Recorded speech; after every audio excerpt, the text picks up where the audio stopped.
The year of the snake comes to an end. And boy, have we all shed some skin. It's an amazing couple of years, especially for Gen W. More on Gen W tomorrow, but there's a growing group in Gen W. I think they've classified Gen W. I think it's Gen what the fuck. But so much has happened since a line was crossed a few years ago, and that has led me on a personal journey for sovereignty. And the journey's been amazing. And here we are, as you can look down the beach here. Who would have thought, as a kid in the 60s, this is millionaire stuff. What a lifestyle. Live in paradise. Beautifully fresh grown food. Chefs that are masters of their craft. No government control. Like Southeast Asia really has been a blessing. We'll go into that journey as 2026 unfolds. But I just wanted to have a little brief end of year chat, because you get to a point where New Year's Eve parties are pointless. For the last 5-10 years, I like to come in on the 31st and reflect. I think everybody should do it at least once a month. The full moon's a great time to try that. But once a year, you've really got to check in.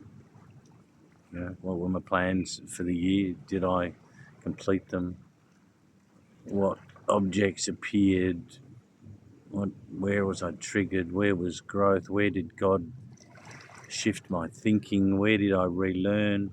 Did I make the progress I wanted to make? Not many do it at all. I do it daily, but it just becomes a part of your practice of checking in. And you sort of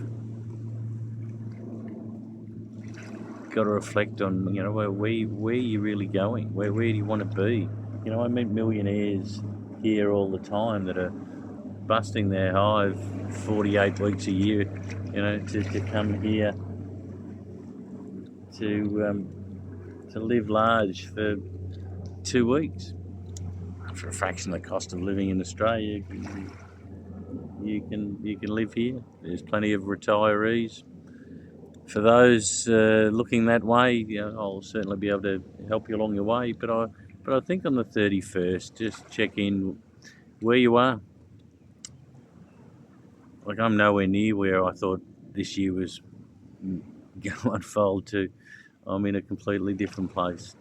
After 25 years, my whole identity, which was my job in an industry that, as of a few 6-8 weeks ago now, has closed down, with taking my identity with it. So it's been a challenge. I knew it was coming, but it's still challenging when it happens. So I got the chance to write. And many people wonder about they're trying to control everything, and they get themselves into a quandary, and still letting go and letting God. I've had 2 major surgeries this year. The second one's not quite right yet. Some eye surgery, but instead of being cursed, it put me on the arse and gave me a chance to sit down and do what I wanted to do for a while, which is write. And more on my 2 books later. There's books 3 and 4 are well underway as well. But that was 2025, and I think there was many of you that are questioning jobs, relationships, direction. You can't help but not do it. You can't help but not. The world is shifting. We've been talking about it spiritually for many years. The Schumann resonance proves it. The reshaping of the whole geopolitical structure. There's things that have been spoken about now that I thought would never be aired, certainly in the space. And anybody who doubts that we're not in the process of taking the planet back, you're really not paying attention. For some, change is scary, but that's the only constant in life, isn't it? Change. So it's going to be a journey, and I thought I'd invite a few people to come along with me as I reinvent myself for the God knows how many times. But this time as a writer.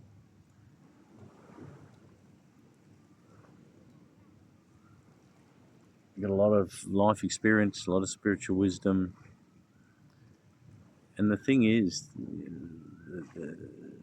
so many of the young have just bypassed what all Gen W, Gen X, and the Boomers are all taught. They've got online businesses now, and you don't need to save up $1 million. You can get an online business, and you can make $1,000 a week, and you can live anywhere in the world. You can just island hop: Malaysia, Thailand, Cambodia, Laos. No office, no job, no things. All those things that I thought were really important, but here I am entering the second grand solar cycle. For those who don't know what grand solar cycles are, it's 60 years of the Chinese zodiac dragon. It's called a heavenly return. It's when you get through all the karmic lessons, and then after 60, you get to go through them all with a calmer head. And that's what we leave the snake and we go into 2026. So it's 226 is 10, 1, 10, 0. It's a 1 year, it's a start, it's a beginning, and it's a fire horse. So it's change and transformation. If you're not growing, you're going backwards. So, have a beer and salute the year that was, but make sure you spend some time with yourself about what you did, how you responded. You still got your goals in mind. Are you taking the active steps, or are you just surviving? We've got a lot of ground to cover, and we'll start all on that on the 1st. But as we end 2025, just wanted to say thanks to everyone who's been part of my journey. Friends, the betrayers, the lovers, the haters. And they say if people aren't hating on you, you're doing something wrong. So if the Gen Xers, if the millennials are scared of Gen Xers, I mean, what are they going to do for Gen W? And what we think of their woke nonsense. Anyway, the world's waking up to that. And it's happening really quickly. So I've got no idea what's ahead. I've just learned that trust and faith is an action. And when I stood up for what I believed to be true a few years ago, doors and boundaries just opened up for me as I've needed. And here we are. We get to start again. But this time, knowing everything that you didn't know back then. It's going to be fun. Happy New Year. Peace.